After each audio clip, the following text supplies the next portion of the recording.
નમસ્કાર વિદ્યાર્થી મિત્રો, હું કત્રી ભાવેશ મારી યુટ્યુબ ચેનલમાં આપનું સ્વાગત કરું છું।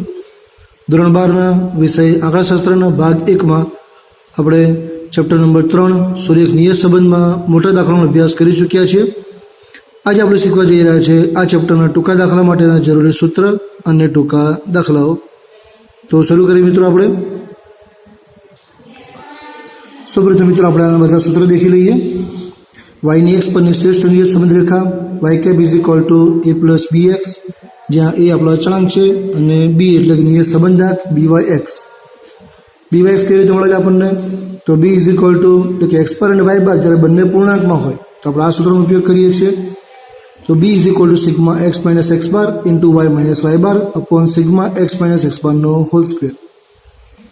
ત્યાર પછી જો x અને y ની કિંમતો નાની હોય એટલે કે 25-30થી નાની હોય તો b is equal to n sigma xy minus sigma x into sigma y upon n sigma x square minus sigma x no whole square. ત્યાર પછી શીખ્યા આપણે x બાર અને y બાર બંને પૈકી ઓછામાં ઓછી કોઈ એક અપૂર્ણાંકમાં આવતો હોય મધ્યક અથવા તો કિંમતો કેવી હોય મોટી હોય ત્યારે આપણે સૂત્ર મૂકીએ છીએ b is equal to n sigma uv minus sigma u into sigma v upon n sigma u square minus sigma u નો હોલ સ્ક્વેર, જ્યાં u ઇઝ ઇક્વલ ટુ આપણા x માઇનસ છે અને v ઇઝ ઇક્વલ ટુ આપણા y minus b। જો common નીકળતા હોય તો કોમન કાઢીએ છીએ તો એ વખતે આપણે u is equal two x minus a upon cx અને v is equal to y minus b upon cy। જો કોમન કાઢેલા હોય તો સૂત્રમાં એક્સ્ટ્રા આવશે cy અપોન cx।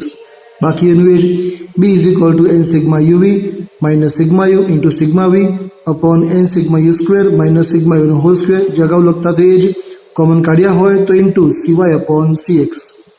આ સૂત્ર શીખીએ તો આપણે મોટા દાખલા માટે b શોધવા માટે। ત્યાર પછી દેખીએ આપણે હવે ટૂંકા દાખલા માટે।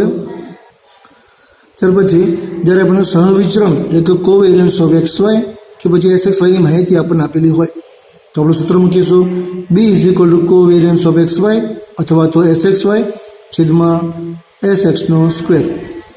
ફરીથી સૂત્ર આપણું b is equal to covariance of x y upon S x square.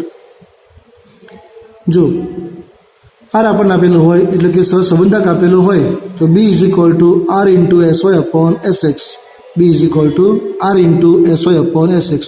ટૂંકમાં કહીએ મિત્રો આપણે કે જ્યારે દાખલામાં એસ વાય અને એસ એક્સ આપણને આપેલું હોય, એસ વાય અને એસ એક્સ આપેલું હોય તો ત્યાં પ્રશ્ન પૂછવાનો કે દાખલામાં આપણને r આપેલો છે કે કોવેરિયન્સ ઓફ એક્સ વાય આપેલો છે। એટલે આ બેમાંથી બે માહિતી આ એસ વાય અને એસ એક્સ અથવા કોઈ એક માહિતી આપી હોય તો ત્યારે પ્રશ્ન કયો પૂછવાનો? કોવેરિયન્સ એક્સ વાય આપેલો છે કે આર આપેલો છે જોડે? જો કોવેરિયન્સ એક્સ વાય આપેલો હોય તો આ સૂત્ર મૂકવાનું b is equal to covariance of x y upon S x square, અને જો આર આપેલું હોય આપણને તો સૂત્ર મૂકવાનું b is equal to r into S Y upon S X. એટલે જ્યારે આપણને પ્રમાણિત વિચલન દેખાતું હોય એસ એક્સ કે એસ વાયનું ત્યારે એક પ્રશ્ન પૂછી લેવાનો કે જોડે તમને કોવેરિયન્સ એક્સ વાય આપ્યું છે ક્યારે આપ્યું છે? જો કોવેરિયન્સ એક્સ વાય આપેલું હોય તો આ સૂત્ર મૂકીશું covariance of x y upon S x square, અને જો આર આપેલું હોય તો આ સૂત્ર મૂકીશું b is equal to r into S Y upon S X. તો આ રીતે આપણને b મળી જશે। ત્યાર પછી શીખ્યા આપણે શોધવાનો અચળાંક a is equal y bar minus b x bar. ત્યાર પછી ડિસ્ટન્સ આંક r square is equal to small r square, અંતરાલ શીખી ગયેલા 0 થી 1। ત્રુટી error e is equal to y minus y cap, byx is equal to bvu into cy upon cx। આ ટૂંકા દાખલામાં પૂછવાની શક્યતા પૂરેપૂરી આવા દાખલાની। byx is equal to bvu into cy upon cx। મિત્રો દાખલામાં આપણને byx આપેલું હશે એટલે કે b આપણને આપેલું હશે, શોધવાનું હશે આપણે bvu, તો આપણે આના પછી સૂત્ર બનાવી દઈએ bvu ઇઝ ઇક્વલ ટુ આ ગુણાકારમાં જાય એટલે byx into cx upon cy।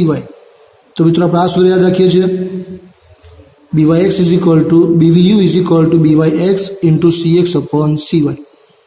ફરીથી મિત્રો byx is equal to bvu into cy upon cx આપણું સૂત્ર છે, બરાબર। પણ દાખલામાં આપણને byx આપેલું હશે અને cy અપોન cx આપણે શોધવાના છે। તો cy કોને કહેવાય? તો આપણે શીખી ગયા છે u is equal two x minus a upon cx, બરાબર। એટલે અહીંયા છેદમાં જે છે આપણે કોણ છે? cx છે। આ શું કહેવાય? આપણું cx કહેવાય।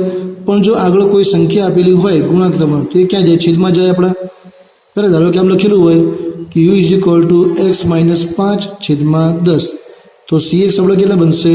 10। પણ જો અહીંયા આપેલું હોય આપણને 2 કેટલા આપેલા હોય 2 તો CX ઇઝ ઇક્વલ ટુ કોણ આપણા 10/2 આ રીતે એ જ રીતે આપણા સિવાય પણ મેળવી શકાય એટલે CX અને સિવાય પહેલાં સૌપ્રથમ મેળવવાના થાય બી આપેલું હશે BYX BVU તમારે શોધવાનું છે તો સૂત્ર BVU is equal two BYX into CX upon CY સૂત્ર ખાસ યાદ રાખજો મિત્રો કેટલીક વાર ત્રુટિ શોધ્યા પછી બરાબર નિયત સંબંધ રેખા x પર y બારમાંથી પસાર થતી હોવાથી y cap is equal to શું બનશે આપણા y બાર અને x cap is equal to શું બનશે આપણા x બાર એટલે જ્યારે તમને સમીકરણ આપેલું હોય રેખા પણ આપી y cap is equal to a plus bx તેવા સંજોગોમાં xનો મતલબ x બાર અને yનો મતલબ y બાર xનો મતલબ x બાર yનો મતલબ y બાર થશે xની કિંમતમાં એક એકમનો ફેરફાર થવાથી ચાલો yની કિંમતમાં એટલે કે બીની કિંમત બી જેટલો અંદાજે વધારો કે ઘટાડો થાય જે આપણે શીખી ગયા છે બીના અર્થઘટનમાં કે એક્સની કિંમતમાં એક એકમનો વધારો કે ઘટાડો કરવામાં આવે તો વાયની કિંમતમાં બી જેટલો વધારો કે ઘટાડો થાય કેટલીક વાર એન શોધવાના દાખલા સિગ્મા યુ શોધવું છે સિગ્મા બી શોધવું છે આ રીતે શોધી શકાય X bar is equal to a plus sigma you upon N into CX Y bar is equal to B plus sigma V upon N into CY પણ જો CX અને CY આપેલું ના હોય બરાબર તો એ શોધી શકાય આપણા સૂત્રથી sigma u is equal to n into x bar minus n into a અને એ જ રીતે sigma v is equal to n into y bar minus n into b બરાબર CX અને CY આપેલું હોય તો આપણે આ સૂત્રનો ઉપયોગ કરવાનો છે બરાબર સિગ્મા યુ કે સિગ્મા વી શોધવું હોય કે એન શોધવું હોય ત્યારે તો ફરીથી x bar is equal to a plus sigma you upon N into CX sigma u is equal to n into x bar into n into a જો CX આપેલો ના હોય તો sigma v is equal to n into y bar minus n into b બસ CX સિવાય ના હોય તો આપણે આ સૂત્ર મૂકીશું એટલે આપણને ખૂટતી રકમ એ સિગ્મા યુ કે એન જે ખૂટે છે એ રકમ આપણને મળી જશે આ સિવાય મિત્રો ત્રુટિ માટે આપણે યાદ રાખીએ છીએ આટલું કે ન્યૂનતમ વર્ગોની રીતે મળેલ નિયત સંબંધ રેખાની ઉપરની તરફ આવેલા બિંદુ માટે ત્રુટિ કેવી હશે ધન એટલે નિયત સંબંધ રેખાની ઉપરની તરફ કોઈ બિંદુ આવેલું હોય તો ત્રુટિ મળશે એની ધન જો નીચે તરફ બિંદુ આવેલું હોય તો ત્રુટિ મળશે એની ઋણ અને જો નિયત સંબંધ રેખા પર જ બિંદુ આવેલું હોય તો ત્રુટિ મળશે એની શૂન્ય ફરીથી પ્રશ્ન થિયરી પૂછી શકાય છે કે ન્યૂનતમ વર્ગની રીતે મળતી નિયત સંબંધ રેખાની ઉપરની તરફ આવેલા બિંદુ માટે ત્રુટિ કેવી મળે તો ઉપરની તરફ હોય તો ધન નીચેની તરફ હોય તો ઋણ અને રેખા પર જ હોય તો ત્રુટિ મળશે એની શૂન્ય તો મિત્રો હવે શરૂ કરીએ આપણે ટૂંકા દાખલાઓ સ્વાધ્યાય 3માં સેક્શન C નો દાખલા નંબર 5 રકમ આપણને આપેલી છે જો b is equal two 1.5 r is equal two 0.8 અને એક્સનું પ્રમાણિત વિચલન મિત્રો એક્સનું પ્રમાણિત વિચલન એટલે કોણ આપણા SX standard deviation of x અને વિચરણ કીધું હોય તો x² x એટલે પ્રમાણિત વિચલન કીધું આપણને 1.6 હોય તો yનું પ્રમાણિત વિચલન એટલે કોણ SY આપણે શોધવાના છે મિત્રો અગાઉ જે કીધું છે એ મુજબ જ્યારે SX અને SYની માહિતી હોય તો ત્યાં તમારે એક પ્રશ્ન પૂછવાનો છે કે તમને દાખલામાં R આપેલો છે કે કોવેરિયન્સ ઓફ XY આપેલો છે અહીં આપણને R આપેલો છે તો સૂત્ર મૂકીશું આપણે R વાળું તો B ઇઝ ઇક્વલ ટુ સૂત્ર R into SY upon SX B is equal to R into SY upon SX B આપણને આપેલા છે 1.5 R આપણને આપણે 0.8 આપેલા છે SY આપણે શોધવાના છે અને SX આપણને આપેલા છે 1.6 આવશે ગુણાકારમાં તો 1.6 ગુણ્યા 1.5 બરાબર 0.8 SY હવે 1.5 ગુણ્યા 1.6 કરીશું બરાબર SY શોધવા છે તો સગુણક ક્યાં આવશે છેદમાં તો SY ઇઝ ઇક્વલ ટુ 1.5 ગુણ્યા 1.6 ભાગ્યા 0.8 કેલ્સીમાં કરીશું એટલે આપણને SY મળશે આપણને 3 હવે મિત્રો જો તમને વાયનું વિચરણ પૂછ્યું હોય તો વાયનું વિચરણ પણ શોધો તો વિચરણ શોધી શકાય વાયનું વિચરણ a² y 3 નો સ્ક્વેર 9 બરાબર તો વિચરણ પૂછ્યું હોય તો આપણે વિચરણ પણ આ રીતે મેળવી શકીએ ત્યાર પછી દેખીએ આપણે હવે એના પછીનો દાખલા નંબર 6 સેક્શન C ની અંદર રકમ આપણને આ રીતની આપેલી છે જો yની x પરની નિયત સંબંધ રેખા પરનો નિયત સંબંધાંક એટલે કે b આપેલ 0.6 હોય તથા x અને yના પ્રમાણિત વિચલન એટલે xનું વિચલન SX પ્રમાણે વિચલન વાયનું હોય તો SY. તો નિશ્ચાયકતાનો આંક એટલે કે આપણે આર સ્ક્વેર શોધવો છે. આર સ્ક્વેરનું સૂત્ર શું આપણું? R square is equal to કોણ? Small R square. તો આપણે આર સ્ક્વેરનું ડાયરેક્ટ કોઈ સૂત્ર નથી, પણ આપણને સ્મોલ આર મળી જાય તો એનો સ્ક્વેર કરી દઈએ, આપણને શું મળશે? આર સ્ક્વેર મળી જશે. તો ફરીથી મિત્રો અહીંયા આપણને આપેલું શું છે? SX અને SY ની માહિતી આપેલી છે, જોડે આપણને બી આપેલો છે. શોધવાનું કયું છે? આપણે આર શોધવો છે. તો સૂત્ર B is equal to R into SY upon SX.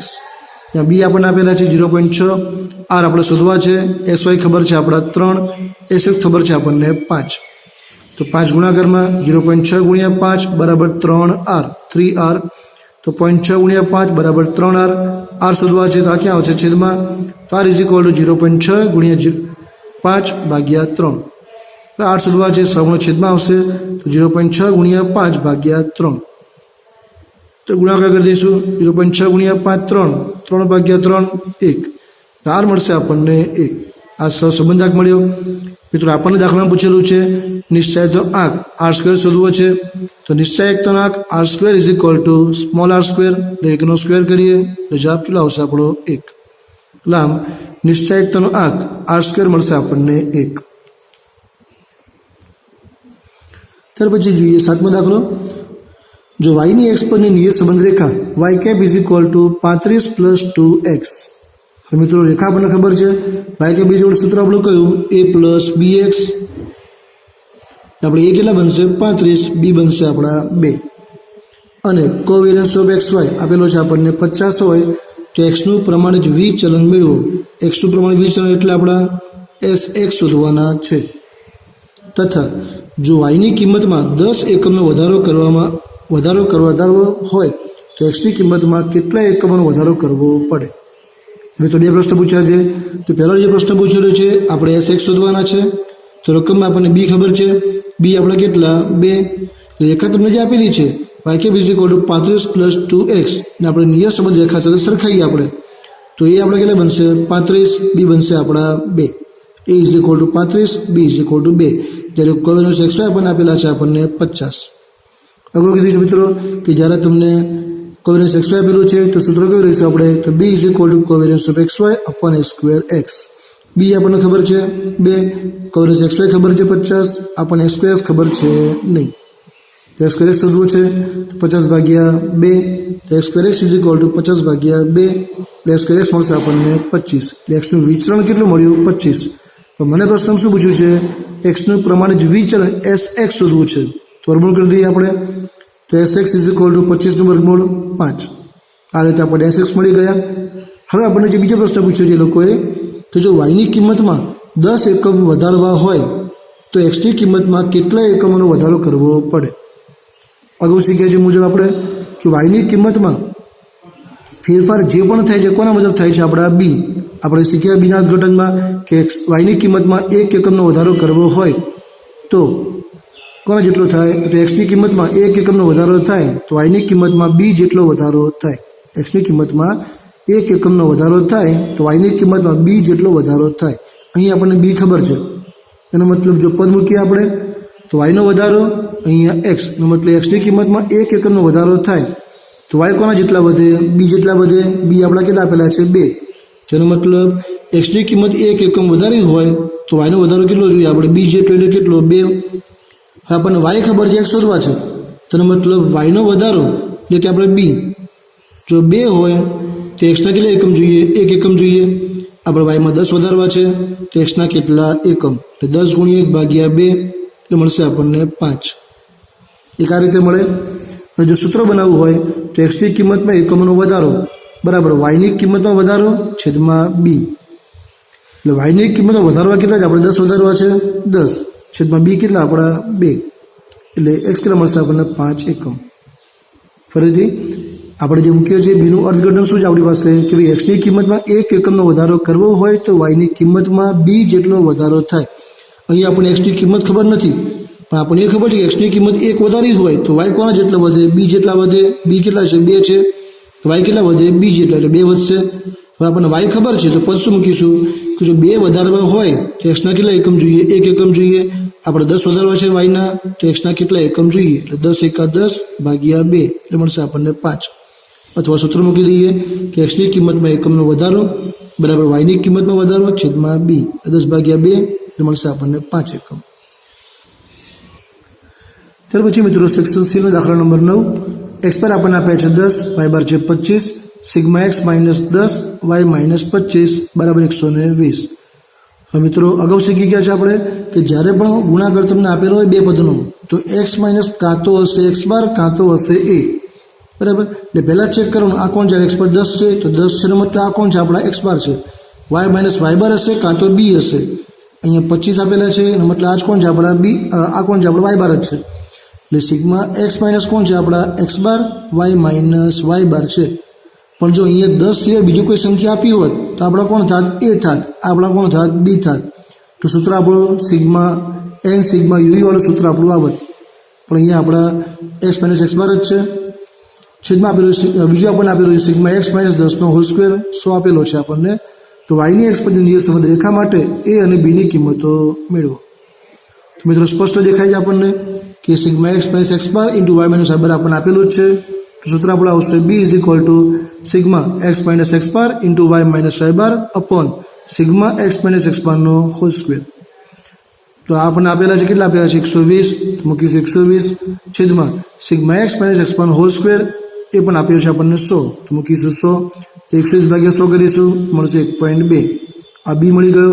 હવે નિયત સંબંધ રેખા માટે જરૂર કરી આપણે a ની જરૂર છે તો a is equal to y bar minus b x બાર તો a is equal two 25 minus b સુધી આપણે 1.2 x બાર સુધી આપણે 10 જે આપણને અહીંયા આપેલા છે તો 25 1.2 ગુણ્યા 10 કરીશું એટલે મળશે 12 25 માઇનસ 12 એ મળશે આપણને 13 એને આપણે શું કહીએ છીએ નિયત સંબંધ રેખાનો અંતઃખંડ અથવા અચળાંકનો બીને આપણે શું કહીએ છીએ નિયત સંબંધના કહીએ છીએ।